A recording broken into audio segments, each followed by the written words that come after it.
Hello everyone, I will show you how to use the goal-seek functional in Microsoft Excel, and that is a very straightforward and pretty simple way to find a value of a parameter which gives you the result that you want to achieve. So let me explain this a bit in details.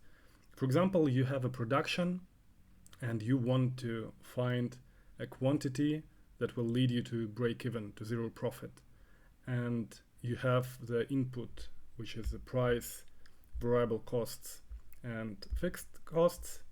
And you calculate the revenue as a multiplication of quantity times price. And you have variable costs as a multiplication of quantity times variable cost. And you have the total costs as a sum of fixed and variable costs.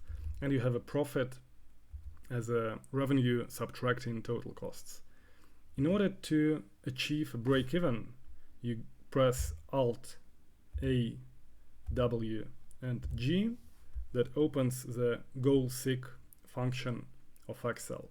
And we say that we want to set cell F16, that is the cell with our profit, and we want to achieve value 0. And we want to do this by changing cell F5, which is the cell with our quantity.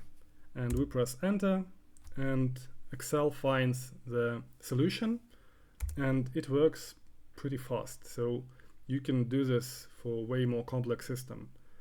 And if you can achieve, let's say, 100, we can calculate how much do we need to produce to get this profit.